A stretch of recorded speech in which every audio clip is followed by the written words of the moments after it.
వారు చేస్తున్న కార్యక్రమాలను అభినందిస్తూ, వక్ఫ్ చట్టం గురించి చాలా మంది చదివాం, అనేక విషయాలు పేపర్లోనూ టీవీ మాధ్యమాల్లో కూడా వచ్చాయి.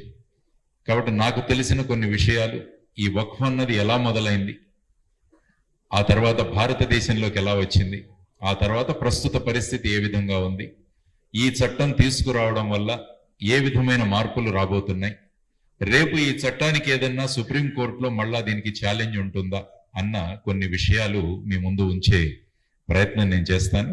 వక్ఫ్ అన్న పదం అరబిక్ శబ్దమైన వఖాఫ్ అన్న పదం నుంచి రావడం జరిగింది. మొదట అరబ్ దేశాల నుంచి వచ్చింది.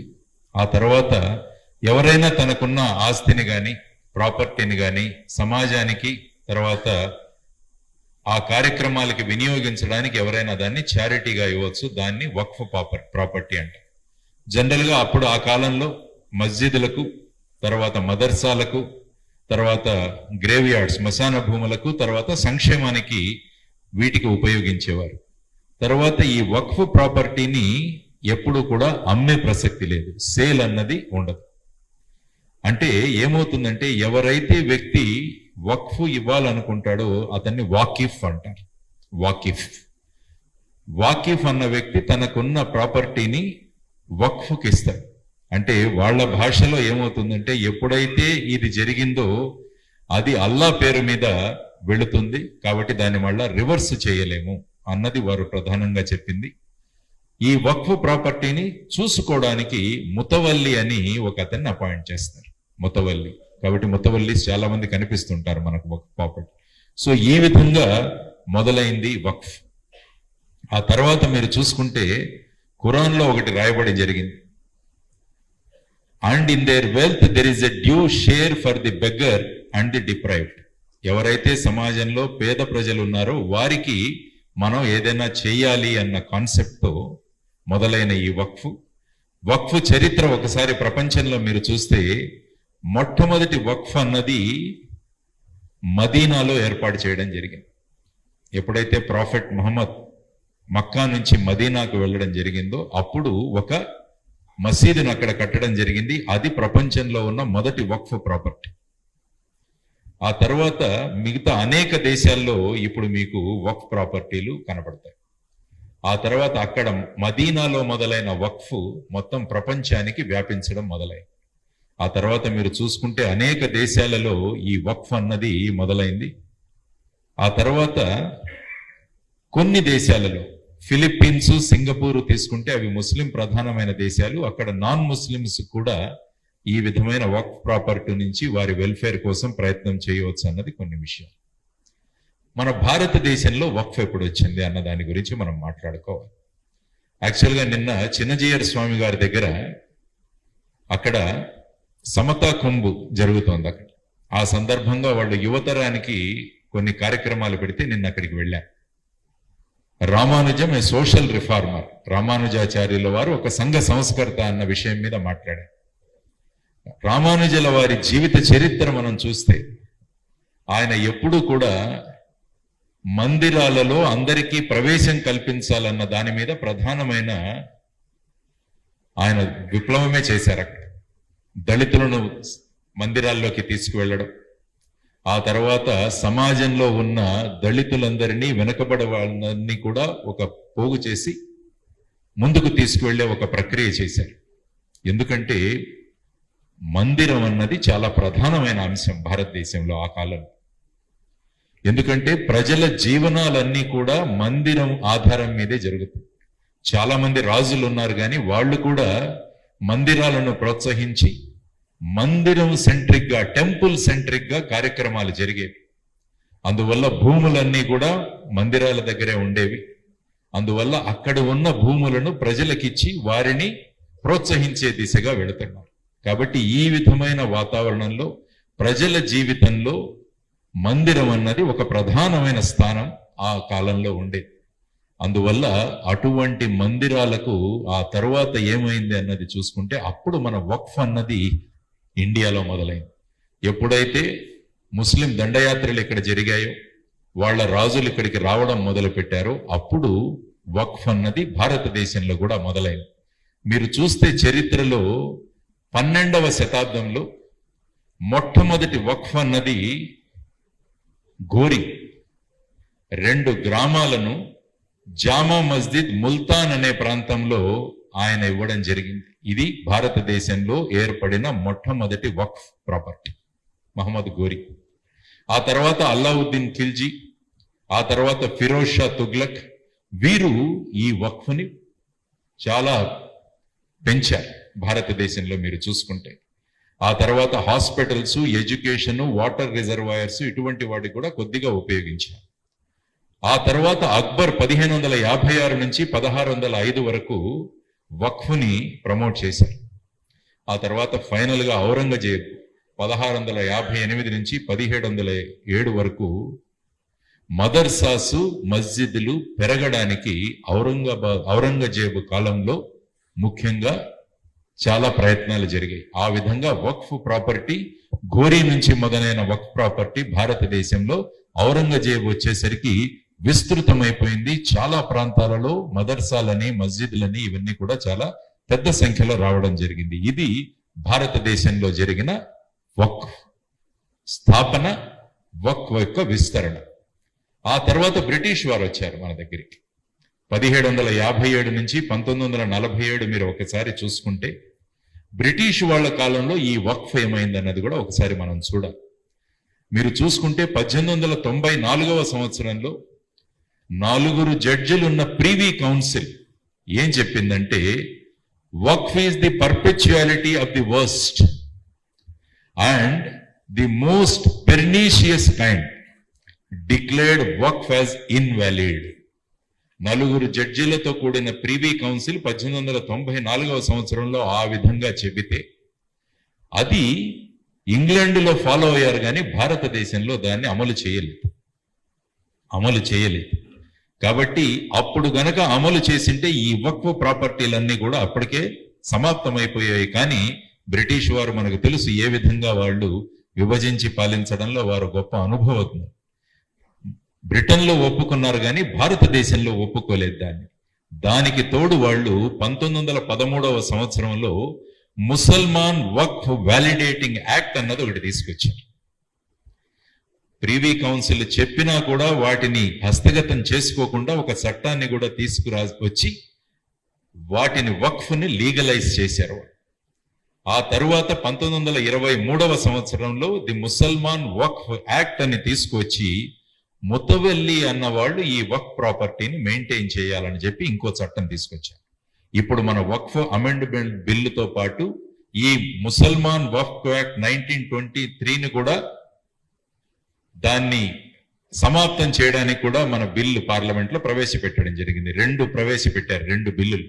ఒకటి వచ్చేసి వక్ఫ్ అమెండ్మెంట్ బిల్లు 2024, ఇంకొకటి వచ్చేసి the Mussalman Waqf act repeal bill అన్నది కూడా 2 ఉన్నాయి. కాబట్టి ఈ విధంగా బ్రిటిష్ వారి కాలంలో మనకు ఈ విధమైన వక్ఫ్ పరిస్థితి ఉంది. ఆ తర్వాత భారతదేశానికి స్వాతంత్రం రావడం, 1950 సంవత్సరంలో మనం రాజ్యాంగాన్ని ఇంప్లిమెంట్ చేయడం, ఒక రిపబ్లిక్ గా మారడం. మరి రాజ్యాంగంలో ఎటువంటి ప్రొవిజన్స్ ఉన్నాయన్నది కూడా మనకు తెలియాలి. అంటే మైనారిటీలకు వీరికి ఏ విధమైన ఆర్టికల్స్ ఉన్నాయంటే అందులో 4 ఉన్నాయి. ఒకటి ఆర్టికల్ 25, 26, 29, 30. అంటే రేపు చర్చ ఏం జరుగుతుందంటే, ఈ బిల్లు పాస్ అయిన తరువాత, ఒక చట్టంగా మారిన తరువాత కొంతమంది మళ్ళా సుప్రీంకోర్టుకు ఈ చట్టాన్ని తీసుకువెళ్ళి, ఈ చట్టం ఈ 4 రాజ్యాంగంలో ఉన్న నిబంధనలు, ఆర్టికల్స్ ఏవైతే ఉన్నాయో వాటికి వ్యతిరేకంగా ఉంది కాబట్టి ఈ చట్టాన్ని మీరు తీసివేయండి, ఇది చెల్లదు అన్న ప్రయత్నాలు కూడా జరుగుతున్నాయి. కాబట్టి మనకు ఈ 4 ఆర్టికల్స్ ఏవైతే ఉన్నాయో మీరు చూసుకుంటే, freedom of conscience and freedom of profession. Article 26 తీసుకుంటే freedom to manage religious affairs. Article 29 protection of interest of minority to protect their language, script and culture. Final గా ఆర్టికల్ 30లో right of minorities to establish and administer educational institutions. కాబట్టి మేము వక్ఫ్ భూమిలో మేము ఒక మదర్సా తెరిచాం, వక్ఫ్ భూమిలో మేము ఒక కాలేజీ పెట్టాం. మరి ఆర్టికల్ 30 ప్రకారం మాకు ఈ విధమైన హక్కు ఉంది. మరి ఇప్పుడు గనక ఈ చట్టాన్ని మీరు మారిస్తే ఏమవుతుంది అన్న భావాలు విధానాలు కూడా తీసుకొచ్చే అవకాశం ఉంటుంది. సో ఈ విధమైన పార్శ్వభూమి మనకు తెలిసి ఉండాలని చెప్పేసి దీన్ని మీకు పరిచయం చేసి, ఇంతకుముందే నరసింహారెడ్డి గారు చెప్పినట్టు భారతదేశంలో 1954వ సంవత్సరంలో ఈ వక్ఫ్ చట్టాన్ని తీసుకురావడం జరిగింది. అంటే ఈ వక్ఫ్ చట్టంలో అక్కడ ఏం చేశారంటే సెంట్రల్ వక్ఫ్ బోర్డు, స్టేట్ వక్ఫ్ బోర్డు అని వాళ్ళు 2 వక్ఫ్ బోర్డులు పెట్టారు. ఆ కాలంలో చూస్తే వక్ఫ్ బోర్డులో నాన్ ముస్లిమ్స్ కూడా ఉండవచ్చని ఆ టైంలో నిర్ణయం తీసుకున్నారు. 1954వ చట్టం మీరు ఒకసారి చూస్తే అప్పుడు నాన్ ముస్లిమ్స్ కూడా వక్ఫ్ బోర్డులో మెంబర్స్ గా ఉండవచ్చు అన్నది. ఆ తర్వాత అది 95లో అది మారింది. సో ఈ విధంగా వచ్చిన చట్టం, ఆ తర్వాత ముతవల్లీలు, రిజిస్ట్రేషన్ ఆఫ్ వక్ఫ్ ప్రాపర్టీస్, ఆ తర్వాత డిస్ప్యూట్ ఏదైనా వస్తే వక్ఫ్ బోర్డ్స్ ద్వారా, ఆ తర్వాత సివిల్ కోర్ట్స్ ద్వారా వాటిని మీరు పరిష్కరించుకోవచ్చు అని చెప్పింది. కానీ ఏమైపోయిందంటే ఈ చట్టాన్ని సరిగా అమలు చేయలేదు. దానితో ఏమైందంటే ఇష్టం వచ్చినట్టు ఏ ప్రాపర్టీనైనా కూడా వారు అన్వయించుకోవడం జరిగింది. సో ఈ విధంగా 1954వ చట్టం, ఆ తర్వాత 1984లో కొద్దిగా దానికి అమెండ్మెంట్స్ తీసుకొచ్చారు. అమెండ్మెంట్స్ కూడా ఏం తెచ్చారంటే వక్ఫ్ బోర్డులని బలోపేతం చేశారు. ఆ తర్వాత సెంట్రల్ వక్ఫ్ కౌన్సిల్ అని ఒక నేషనల్ లెవెల్లో ఒక మానిటరింగ్ సంస్థను ఏర్పాటు చేశారు. తర్వాత వక్ఫ్ బోర్డులకి చర్యలు తీసుకునేటట్టు కూడా చేశారు. కానీ చాలా రాష్ట్రాలు ఈ ప్రొవిజన్స్ ఏవైతే ఉన్నాయో వాటిని సరిగా ఇంప్లిమెంట్ చేయలేదు. విపరీతమైన ఎన్క్రోచ్మెంట్స్ కూడా జరిగాయి ఆ సమయంలో. ఆ తర్వాత ముస్లిం కమ్యూనిటీ కూడా ఈ వక్ఫ్ అమెండ్మెంట్ యాక్ట్కి విరుద్ధంగా వెళ్ళారు. ఎందుకంటే వక్ఫ్ కమిషనర్కి ఇచ్చిన పవర్లు, దానివల్ల ఏమైందంటే ముస్లిం సమాజం నుంచి వచ్చిన ప్రొటెస్ట్ వల్ల ఈ చట్టాలు సరిగా అమలు అవ్వలేదు. సో ఈ విధంగా 1954వ చట్టం, ఆ తర్వాత 84లో వచ్చిన అమెండ్మెంట్స్, ఆ తర్వాత ప్రధానమైనది మనం చూడాల్సింది ఈ 1995లో వచ్చిన చట్టం. ఇంతకుముందు వారు చెప్పారు ఏ బ్యాక్గ్రౌండ్ లో ఈ చట్టం తీసుకురాబడింది, ఏ బ్యాక్గ్రౌండ్ లో ఈ చట్టం యొక్క సవరణ జరిగింది అని చెప్పారు. 1992వ సంవత్సరంలో జరిగిన సంఘటనలు, ఆ తరువాత ఆ సమాజంలో మొదలైన అసంతృప్తి, వీటన్నిటికీ కూడా ఎక్కడో ఒక చోట ఒక సాఫ్ట్ కార్నర్ తో ముందుకు వెళుతున్నామన్న ధోరణిలో ఈ 1995లో ఈ వక్ఫ్ చట్టం తీసుకురావడం జరిగింది. దాంట్లో సెంట్రల్ వక్ఫ్ కౌన్సిల్ 1964లో పెట్టింది, దానికి యూనియన్ మినిస్టర్ ని చైర్మన్ గా చేశారు. తర్వాత వక్ఫ్ ట్రిబ్యునల్స్ ని తీసుకొచ్చారు. అంటే ఇంతకు ముందు 1954లో సివిల్ కోర్టులకు మీరు వెళ్ళొచ్చు, కానీ కోర్టు యొక్క ప్రమేయం పక్కకు తిప్పించి దాంట్లో ట్రిబ్యునల్స్ అన్నవి తీసుకురావడం జరిగింది. The board members were mandatory to be from Muslim community. అది ఈ చట్టంలో మార్పు తీసుకురావడం జరిగింది. అందుకనే మీరు ఇప్పుడు 24వ అమెండ్మెంట్ లో చూసినా కూడా అందులో నాన్ ముస్లిమ్స్ ని కూడా మెంబర్స్ చేయాలనేది ప్రధానమైన వన్ ఆఫ్ ది అమెండ్మెంట్. 54లో ఉండింది, కానీ 95లో దాన్ని తీసివేశారు. అది ఒకటి. తర్వాత రకరకాలుగా వాటిలో మార్పులు జరిగాయి. తర్వాత ఒక ఫుల్ టైం ముస్లిం చీఫ్ ఎగ్జిక్యూటివ్ ఆఫీసర్ ని ఏర్పాటు చేయడం జరిగింది. అంటే 1995లో ఏ విధంగా అపీజ్మెంట్ పాలసీలో వచ్చిందో ఆ విధంగా ఒక ముస్లిం చీఫ్ ఎగ్జిక్యూటివ్ ఆఫీసర్ ని తీసుకురావడం జరిగింది. తర్వాత వక్ఫ్ ట్రిబ్యునల్స్ అన్నవి ఆల్మోస్ట్ సివిల్ కోర్ట్స్ లాగా వారికి అధికారాలు ఇవ్వడం జరిగింది. ఆ తర్వాత properties donated by non Muslims for certain Waqf purposes fall under Waqf legislation. అంటే ఎవరైనా నాన్ ముస్లిం ఎవరైనా ఇచ్చినా కూడా దానిని కూడా వక్ఫ్ పరిధిలోకి తీసుకురావడం జరిగింది. ఆ తర్వాత ప్రధానమైనవి మాట్లాడతాను నేను. తర్వాత ఎవాక్యూ ప్రాపర్టీస్ అని కొన్ని ఉంటాయి. మీకు ఇది కూడా ఒక విషయం. ఎవాక్యూ ప్రాపర్టీస్, ఇందులో అడ్వకేట్స్ మీ అందరికీ తెలిసి ఉంటుంది. అంటే ఎవరైతే భారతదేశాన్ని వదిలి వెళ్ళిపోయారో వాళ్ళ ప్రాపర్టీస్ ఇక్కడ ఉంటాయి. ఆ ప్రాపర్టీస్ ని ఎవాక్యూ ప్రాపర్టీస్ అంటాం. ఈ చట్టం ద్వారా ఏం చేశారంటే ఎవాక్యూ ప్రాపర్టీస్ కూడా వక్ఫ్ ప్రాపర్టీస్ అయిపోతాయని చెప్పేసి అందులో ఒక ఇది చేయడం జరిగింది. అంటే ముందు నిర్ణయించాలి ఈ ఎవాక్యూ ప్రాపర్టీస్ వక్ఫ్ ఎప్పుడవుతుందంటే ఆ మనిషి ఇవ్వాలి. నా దగ్గర 1 ఎకరం నేల ఉంటే నేను వక్ఫ్కి ఇస్తానని నేను చెబితే అప్పుడు వక్ఫ్ ప్రాపర్టీ అవుతుంది. ఆ ఎవాక్యూ ఏ ఉద్దేశంతో ఉందో, ఆయన ప్రాపర్టీ ఎలా ఉందో అదేమీ పట్టించుకోకుండా ప్రతి దాన్ని కూడా అది వక్ఫ్ ప్రాపర్టీలోనే కలిపి వేయాలన్న ఒక నిర్ణయం వల్ల ఏమైందంటే ఎంతో మంది సార్ చెప్పినట్టు ప్రాపర్టీస్ అలా పెరగడం మొదలయ్యాయి అన్నమాట. ఇదొకటి. తర్వాత ఇందులో కొన్ని మార్పులు తీసుకొచ్చారు 2013వ సంవత్సరంలో. అంటే వారు అన్నట్టు ఇక ఆల్మోస్ట్ 2013వ సంవత్సరం ఆల్మోస్ట్ ఫ్యాగ్ అండ్ ఆ టైంలో వీలైనన్ని మార్పులు త్వరగా చేసి వెళ్తామన్న ఉద్దేశంతో చేయడం జరిగింది. అందులో ఇచ్చిన మార్పులు మీకు చూపించాను. అందులో ముఖ్యంగా ఏంటంటే waqf legislation would have an over riding effect over other laws. అంటే వక్ఫ్ చట్టం కింద నిర్ణయించింది అదే final link. It has a over riding on the other laws also. It ensured the primacy of the waqf act in matter concerning waqf properties. అంటే వక్ఫ్ చట్టం కింద వక్ఫ్ బోర్డు తీసుకున్న నిర్ణయం అది ఫైనల్. తరువాత ఇంకొకటి ఏంటంటే డీలిమిటేషన్ యాక్ట్ అని ఉంటది మన దగ్గర. అంటే కొన్ని రోజుల తర్వాత మనం వెళ్ళలేము ఆ విషయం మీద, కానీ డీలిమిటేషన్ యాక్ట్ అన్నది వక్ఫ్ కి అప్లై అవ్వదని కూడా ఇందులో పెట్టడం జరిగింది. అంటే మీరు ఎప్పుడైనా వెళ్ళచ్చు. సో ఆ విధమైన మార్పులు కూడా తీసుకురావడం జరిగింది. సో ఈ విధంగా మీరు వెళుతూ ఉంటే ఇక ప్రపంచ దిశగా మనం వెళ్ళాలంటే అందులో కూడా వక్ఫ్ ఎక్కడ చూసినా కూడా ఏ దేశాల్లో కూడా మీరు ఒక్కసారి వక్ఫ్ను కంపేర్ చేసుకుంటే అన్ని ప్రాంతాల్లో సెంట్రలైజ్డ్ వక్ఫ్ ఉంది. ఏ దేశం చూసినా మీరు ఆ లిస్ట్ ఇచ్చాను నేను. అందులో మెనీ ముస్లిం కంట్రీస్, టర్కీలో కావచ్చు, లేకుంటే కువైట్ లో కావచ్చు, సిరియాలో కావచ్చు, ఇండోనేషియాలో కావచ్చు, సింగపూర్ లో కూడా కావచ్చు, వీటన్నిటిలో కూడా సెంట్రలైజ్డ్ వక్ఫ్. కానీ భారతదేశంలో ఏమైందంటే central and state Waqf boards పెట్టి ఆ విధంగా విభజించడం జరిగింది. సో ప్రపంచంలో ఎక్కడా లేని విధంగా ఇక్కడ భారతదేశంలో ఆ విధంగా వక్ఫ్ని క్రియేట్ చేయడం జరిగింది అనమాట. ఈ డీసెంట్రలైజ్డ్ సిస్టమ్ వల్ల అనేక పరిణామాలు మనకు జరిగాయి.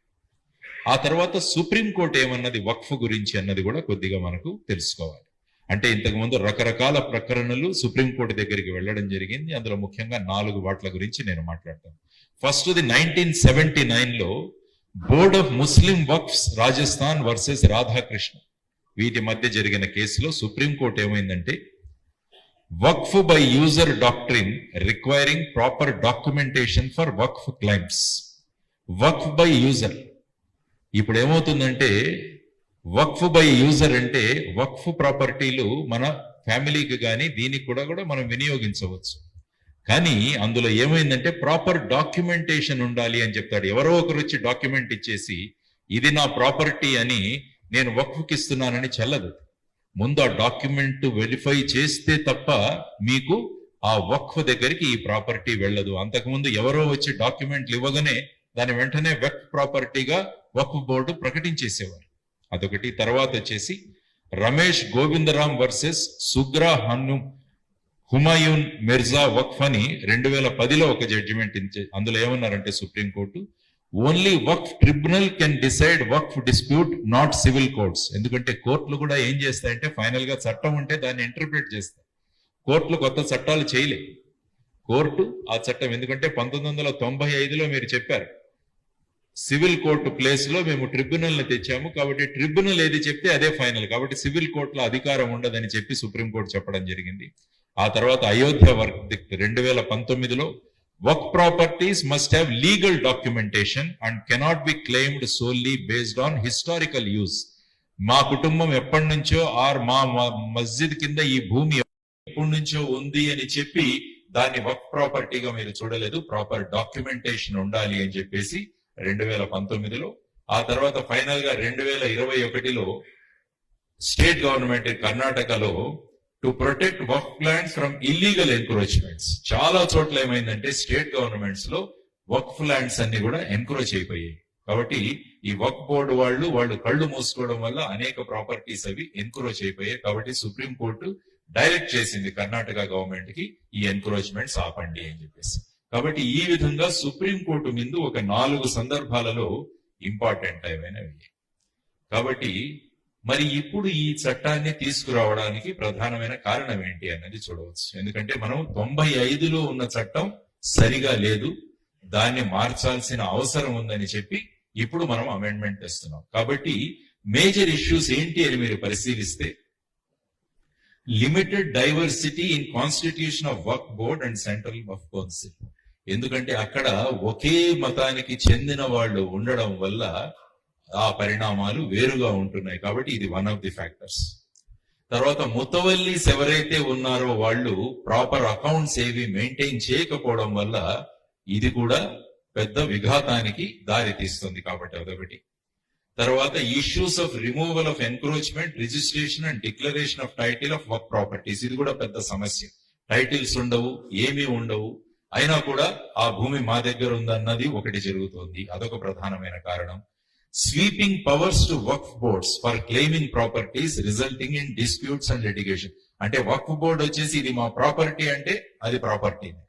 సో ఈ విధంగా ఈ అంధా కానూన్ అంట. కాబట్టి ఆ విధంగా జరగడం తప్పు. అదొక point. Non applicability of limitation act resulting in creating disharmony among communities. Limitation act ఉంటే ఏమవుతుందంటే ఒక కాలానికి మీరు ఆ కాలం తర్వాత మీరు దానికి అప్లై చేసుకోలేదు. కానీ ఈ లిమిటేషన్ యాక్ట్ అన్నది తీసేయడం వల్ల ఎప్పుడో వచ్చి ఎప్పుడో ఉన్న ప్రాపర్టీని మా ప్రాపర్టీ అని క్లెయిమ్ చేసేది. అది కూడా పెద్ద issue. Law and negligible income from work properties. ఇంత వర్క్ ప్రాపర్టీస్ ఉంటే ఇన్కమ్ ఏమీ లేదు అందులోంచి. కాబట్టి దీన్ని రెగ్యులేట్ చేయాలి అన్నది ఒకటి ప్రధానమైన అంశం. తర్వాత మెయిన్ గా ఇర్రివోకబిలిటీ ఆఫ్ వర్క్ properties. The principle of once a waqf always waqf అన్నది ఒక title. Once a waqf always waqf అన్నది ఈ 95 యాక్ట్ ప్రధానంగా చెబుతుంది. అంటే డిస్ప్యూట్స్ మొదలయ్యాయి, క్లెయిమ్స్ మొదలయ్యాయి. అందువల్ల మీరు బేట్ ద్వారకా తీసుకున్నా కూడా, ఇప్పుడు నేను తర్వాత 4 ఇంపార్టెంట్ దీనికి వస్తాను భారతదేశం. అందులో బేట్ ద్వారకలో కూడా 2 ఐలాండ్స్ ఏవైతే ఉన్నాయో, ద్వీపాలు ఏవైతే ఉన్నాయో అది కూడా వక్ఫ్ మా ప్రాపర్టీ అంటారు. ఆ జడ్జి గారు అన్నారు, బేట్ ద్వారకలో ఉన్నవి మీకు ఎలా చెందుతాయి అని ఆయన మాట్లాడారు.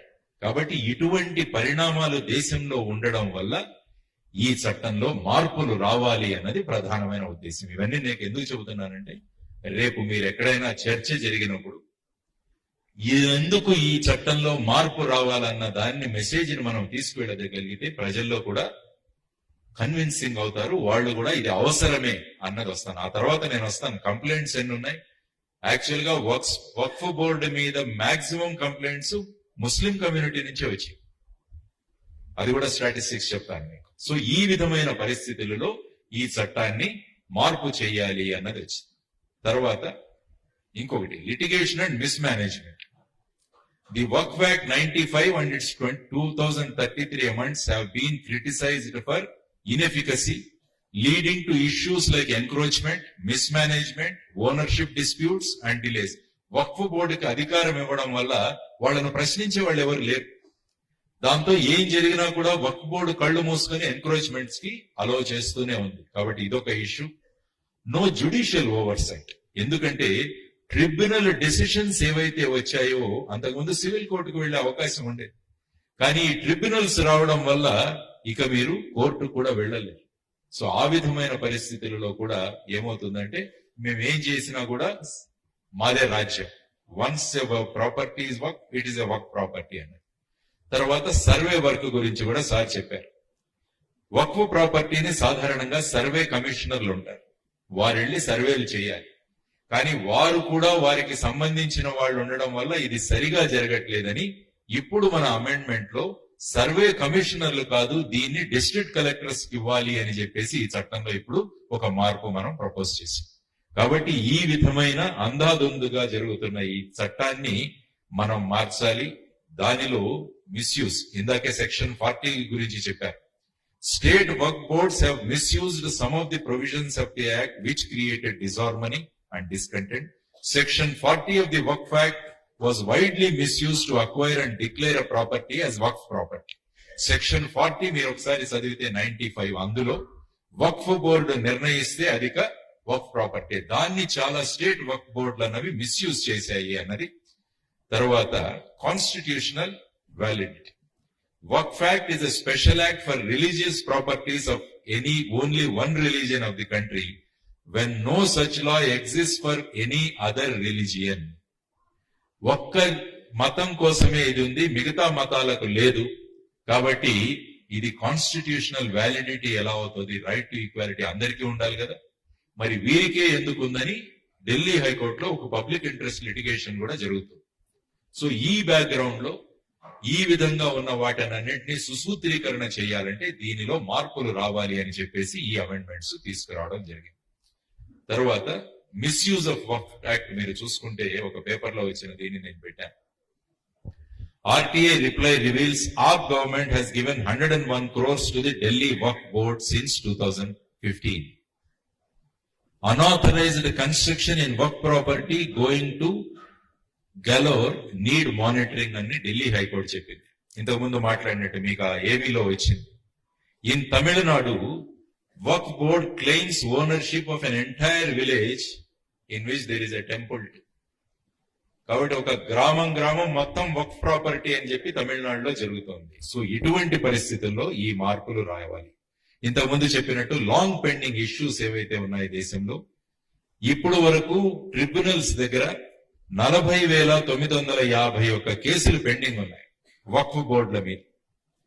వాటిలో 9,942 cases are filed by Muslims against the institution managing waqf. Moreover, there is inordinate delay in disposal of cases. చాలా డిలే జరుగుతోంది. సో ఆ డిలే జరగకుండా ఉండడానికి మార్పులు అవసరం. ఆ తర్వాత ఇప్పుడే మాట్లాడుకున్నాం తిరుచెంతురల్ విలేజ్ తమిళనాడు, ఇప్పుడే 2-3 కూడా మాట్లాడారు మీకు అందులో. వాళ్ళు మొత్తం గ్రామాన్నే మాది అని చెప్పారు. రెండవది వచ్చేసి బెంగళూరు ఈద్గా గ్రౌండ్. ఇది ఒక పెద్ద ఇష్యూ జరుగుతోంది మొత్తం కర్ణాటకలో. బెంగళూరులో ఉన్న ఈద్గా గ్రౌండ్ ఏదైతే ఉందో వాళ్ళ దగ్గర ఎటువంటి టైటిల్ లేవు. అది వాళ్ళు ఏం చెప్తున్నారంటే 1850 నుంచి ఇది వక్ఫ్ ప్రాపర్టీ అన్నది వాళ్ళు వాదిస్తున్నారు. అంటే ఎటువంటి పేపర్లు లేకున్నా కూడా బెంగళూరులో ఉన్న ఈద్గా గ్రౌండ్ గురించి డిస్ప్యూట్ జరుగుతూనే ఉంది. ఆ తర్వాత Surat municipal corporation case, Surat municipal office తీసుకున్నా కూడా అది కూడా వక్ఫ్ ప్రాపర్టీ అని వాళ్ళు చెబుతున్నారు. ఇదొక కేసు పెండింగ్. తర్వాత బేట్ ద్వారకా యొక్క 2 ఐలాండ్స్, బేట్ ద్వారకా చూసింటారు మీరు చాలా మంది, నేను కూడా వెళ్ళాను అక్కడ. 2 ద్వీపాలు కూడా వక్ఫ్ బోర్డే అంటున్నారు. Waqf board had written in an application to Gujarat High Court staking claim on the ownership of 2 lands in Bet Dwarka in Devabhumi Dwarka. A perplexed High Court judge refused to hear the application and asked the board to revise its petition, wondering how can Waqf stake a claim on island in Krishnanagari. కృష్ణనగరిలో ఉన్న దాన్ని మీరు ఎలా claim చేస్తారని ఆ judge అడిగారు. మీరు మార్చండి దీన్ని అని కూడా చెప్పారు. తర్వాత ఫైనల్ గా సూరత్ లో ఉన్న ఒక శివశక్తి సొసైటీ దాంట్లో కూడా ఉన్న కేసు. ఇందులో కూడా మీరు చూసుకుంటే ఒక వ్యక్తి తనకున్న ప్రాపర్టీని వక్ఫ్కి ఇచ్చాడు. అంటే ఒక అపార్ట్మెంట్స్, ఆ అపార్ట్మెంట్ లో ఏం చేశారంటే వాళ్ళు నమాజ్ చదవడం మొదలు పెట్టారు అక్కడి నుంచి. మరి వాళ్ళు గొడవ పెడుతున్నారు, నేనేదో సమాజానికి ఉపయోగపడాలని ఇస్తే ఈ అపార్ట్మెంట్ లో కూర్చొని దాన్ని ఒక మస్జిద్ గా మీరు మార్చేస్తే మరి ఏమవుతుంది అని చెప్పి ఇదొక కేసు కూడా నడుస్తుంది. కాబట్టి these are the long pending cases in different courts pertaining to waqf. ఇప్పుడు ఎన్ని ప్రాపర్టీస్ ను వక్ఫ్ బోర్డు కంట్రోల్ చేస్తున్నది ఒక ఐడియా. సార్ ఇప్పుడే చెప్పారు నరసింహారెడ్డి గారు. వక్ఫ్ బోర్డు దగ్గర సుమారుగా 8.7 lakh ఇమూవబుల్ ప్రాపర్టీస్ ఉంది. 8.7 lakh immovable properties spanning 9.4 lakh acres. మొత్తం భారతదేశంలో 9,40,000 ఎకరాలు, వాటి మొత్తం విలువ సుమారుగా 1,20,000 కోట్లు ఉంటుంది. ఇది టోటల్ భారతదేశంలో ఉన్న waqf property. India has the largest waqf holding in the entire world. ఇది కూడా మనం తెలుసుకోవాలి. భారతదేశంలో ఉన్నంత వక్ఫ్ ప్రాపర్టీ ప్రపంచంలో ఎక్కడా లేదు.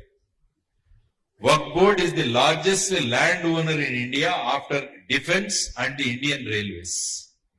మన రక్షణ శాఖ తర్వాత వచ్చేసి రైల్వే శాఖ తర్వాత మాక్సిమం ప్రాపర్టీస్ ఎవరి దగ్గర ఉన్నాయంటే వక్ఫ్ బోర్డుల దగ్గర ఉన్నాయి. తర్వాత సుమారుగా 16,713 మూవబుల్ ప్రాపర్టీస్ వక్ఫ్ బోర్డు దగ్గర ఉన్నాయి. ఇది వక్ఫ్ దగ్గర ఉన్న properties, movable and immovable properties. సరే, వక్ఫ్ ఎస్టేట్ రిజిస్టర్డ్ వక్ఫ్ బోర్డు వైజ్ ఎక్కడెక్కడ ఉన్నాయన్నది కూడా ఈ చార్ట్ లో మీరు చూడవచ్చు. ఉత్తరప్రదేశ్ లో చూసుకుంటే సుమారుగా 1,24,735 వక్ఫ్ ఎస్టేట్స్ ఉన్నాయి. మాక్సిమం ఉత్తరప్రదేశ్ చూసుకుంటే మీరు, అందులో మిగతా రాష్ట్రాలు కూడా చూడవచ్చు. అందులో తెలంగాణలో ఉన్నాయి, తర్వాత కర్ణాటకలో ఉన్నాయి, గుజరాత్ లో కూడా ఉన్నాయి. ఆ తర్వాత మీరు చూసుకుంటే ఇందులో ఇమూవబుల్ ప్రాపర్టీస్ రిజిస్టర్డ్ వక్ఫ్ బోర్డ్ వైడ్ ఇక్కడ కూడా చూస్తే సుమారుగా మీకు యూపీలో 2 లక్షల 3 లక్షల పైన ఉన్నాయి. సో ఈ విధంగా వక్ఫ్ ప్రాపర్టీస్ అన్నవి డిస్ట్రిబ్యూట్ అయినాయన్నది మనం గమనించాల్సిన అంశం. మూవబుల్ ప్రాపర్టీ రిజిస్టర్డ్ వక్ఫ్ బోర్డ్ వైజ్, మూవబుల్ ప్రాపర్టీ అవన్నీ నేను ఇంతకుముందు చూపించింది ఇమూవబుల్. మూవబుల్ చూస్తే తమిళనాడులో ఎక్కువగా ఉన్నాయి, 8,605 మూవబుల్ ప్రాపర్టీస్ అక్కడ. ఆ తర్వాత మీరు చూసుకుంటే గుజరాత్ లో ఉన్నాయి, తర్వాత కర్ణాటకలో ఉన్నాయి. మధ్యలో 2006వ సంవత్సరంలో సచార్ కమిటీ అని ఒకటి ఏర్పాటు చేయడం జరిగింది. వారు కూడా ఈ వక్ఫ్ గురించి ఏం మాట్లాడారు అన్నది కూడా ఒక్కసారి చూస్తే వాళ్ళు ఏమన్నారంటే, if these properties are put up to efficient and marketable use, they can generate at least a minimum revenue of 10%, which is about 12,000 crores per annum. Waqf ని సక్రమంగా గనక వినియోగిస్తే సుమారుగా 12,000 అంటే 1,20,000 కోట్లు అన్నాం విలువ, దానిలో కనీసం 10% ప్రతి సంవత్సరం చెప్పొచ్చు. కానీ ఇప్పుడు చూస్తే సుమారుగా ఐ థింక్ టోటల్ ఇన్కమ్ వచ్చేసి 150 కోట్లు. అంటే చాలా ప్రాపర్టీస్ ఎన్క్రోచ్ అయిపోయాయి, వాళ్ళకి ఇష్టం వచ్చినట్టు వాడుతున్నారు. తర్వాత recommended various measures to improve the management of the waqf, దాని గురించి వాళ్ళు రకరకాలుగా చెప్పారు ఏమేం చేయాలి అని.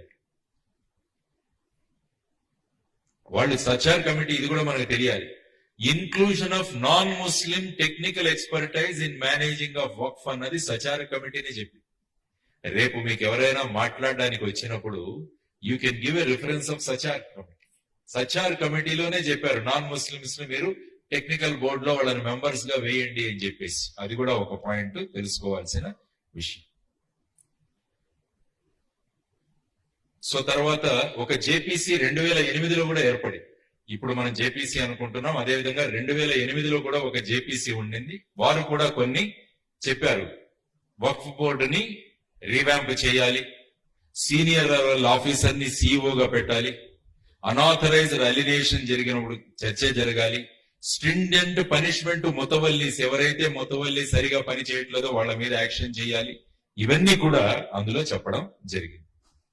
సో ఆ తర్వాత ఇప్పుడు మన అమెండ్మెంట్ బిల్లో ముఖ్యంగా ఉన్న విషయాలు కొన్ని మాట్లాడుకుందాం. మొదటిది వచ్చేసి రీనేమింగ్ ది వక్ఫ్ యాక్ట్. వక్ఫ్ చట్టాన్ని పేరు మార్చడం జరుగుతుంది. ఇప్పుడు ఏం పెట్టారంటే దాన్ని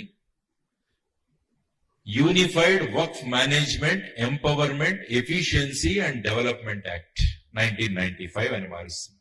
అంటే ఈ చట్టాన్ని మొత్తంగా కొట్టేయట్లేదు, ఈ చట్టంలో తగిన మార్పులు తీసుకువచ్చి ఈ వక్ఫ్ ప్రాపర్టీలు సరిగా మేనేజ్ అయ్యేటట్టు, దాని నుంచి ప్రభుత్వానికి రిటర్న్స్ వచ్చేటట్టు, దాన్ని సక్రమమైన ఉపయోగానికి ఉపయోగించడానికి ఈ చట్టం ఇది చాలా మందిలో ఒక డౌట్ ఉంది, ఈ చట్టాన్ని మొత్తాన్ని రిపీల్ చేసేస్తున్నారని. అది కాదు, ఈ చట్టాన్ని మార్చి దాన్ని ప్రజలకు ఉపయోగపడేగా చేస్తున్నారు. తర్వాత ఫార్మేషన్ ఆఫ్ వక్ఫ్ లో కూడా వాళ్ళు కొన్ని మార్పులు తీసుకొస్తున్నారు. తర్వాత government property as a Waqf. The bill states that any government property identified as waqf will cease to be so. The collector of the area will determine the ownership in case of uncertainty. ఇప్పుడు ఏంటంటే government property ఏదైనా కూడా వక్ఫ్ అని ప్రకటించి చేస్తున్నారు. కానీ ఈ చట్టంలో ఏ మార్పు తీసుకొస్తున్నారంటే కలెక్టర్ ఆ అన్ని పేపర్లు చూసి ఆ తర్వాత నిర్ధారిస్తే తప్ప అది వక్ఫ్ అవ్వదు, లేకుంటే that becomes a government property. ఇదొక మార్పు అందులో పెట్టడం జరిగింది. Power to determine the property as a Waqf. The act empowers the Waqf board to enquire and determine if a property is Waqf. The bill removes this provision. ఈ provision తీసేస్తుంది. అంటే వక్ఫ్ board నిర్ణయించదు అది వక్ఫ్ property అని. Collector of a district will decide whether it is a Waqf property or not. దీనికి ప్రధానంగా విరోధం జరుగుతుంది ప్రతి చోట చూసినా కూడా. తర్వాత సర్వే ఆఫ్ వక్ఫ్, ఇంతకు ముందు సర్వే కమిషనర్లు చేసేవారు, ఇప్పుడు దాన్ని ఏం చేస్తారంటే that should done by the revenue department under the collector. So ఇదొక ప్రధానమైన మార్పు. తర్వాత వక్ఫ్ కౌన్సిల్ లో కూడా the bill instead of provides that 2 members must be non Muslims, ఇద్దరు నాన్ ముస్లిమ్స్ ను అక్కడ పెట్టాలి అన్నది కూడా తీసుకురావడం జరుగుతుంది. తర్వాత మహిళలు కూడా అందులో ఉండాలి అని చెప్తుంది. తర్వాత వక్ఫ్ బోర్డ్స్ గురించి కూడా ఎలా ఉంటాయి చెప్పారు. కాంపోజిషన్ ఆఫ్ ది ట్రిబ్యునల్స్ కూడా చెప్పడం జరిగింది. Appeal on orders of tribunal under this act, decisions of the tribunal are final and appeals against the decision in courts are prohibited. ఇప్పటి వరకు ఉన్నది. కానీ the high court can consider matters on its own accord on an application by the board or an aggrieved party. The bill omits provisions deeming finality to tribunal's decision. Tribunal's orders may be appealed in the High Court within 90 days. ఇంతకు ముందు tribunal order ఇస్తే అది final, కానీ ఇప్పుడు ఈ చట్టంలో 90 రోజుల లోపల ఈ ట్రిబ్యునల్ ఆర్డర్ మీద మనం హైకోర్టుకు వెళ్ళవచ్చు అన్నది కూడా that is one of the things. తర్వాత powers of the central government. The bill empowers the central government to make rules regarding registration, publication of accounts, publication of proceedings of work boards. Under this act, state governments may get the accounts of works audited at any point of time. ఇంతవరకు audit లేదు, కానీ ఈ సవరణ వల్ల వక్ఫ్ board యొక్క ఆస్తులు కూడా లేకుంటే వాళ్ళ అకౌంట్స్ కూడా ఆడిట్ చేయవచ్చు అన్నది. అంటే అందులో జరిగిన అవకతవకలన్నీ కూడా జరగకుండా ఉండడానికి ఇందులో చెప్పిపోయింది. తర్వాత వక్ఫ్ బోర్డ్స్ ఫర్ బొహరా అండ్ ఆగా ఖానీస్, ఇది కూడా ప్రపోజ్ చేశారు. The act allows establishing separate Waqf boards for Sunni and Shia sect if Shia Waqf constitute more than 15% of all Waqf properties or Waqf income in the state. The bill also allows separate Waqf boards for Aga Khanis and Bohra sects also. కాబట్టి ఇప్పుడు ఎలాగైతే ఒకరి చేతిలోనే అంతా ఉండకుండా ఆ properties యొక్క composition బట్టి ఆ విధంగా మార్చే ప్రొవిజన్స్ కూడా ఇందులో పెట్టడం జరిగింది. సో ఇది వచ్చిన తర్వాత ఏ విధమైన ప్రతిక్రియలు వ్యక్తమయ్యాయి అనేది కూడా మనం చూడవచ్చు. This bill is unconstitutional. Withdraw the Waqf bill. Dayanidhi calls Waqf bill land grabbing exercise. So ఇది రకరకాల పొలిటికల్ పార్టీల వాళ్ళు ఈ సవరణలను చేసిన వాళ్ళ నినాదాలు. So this is what Kiren Rijiju garu చెప్పారు. Bill removes powers of Waqf board. Yes, Waqf board కాదు, అందులో non Muslims and women also on the board అని వారు చెప్పడం జరిగింది.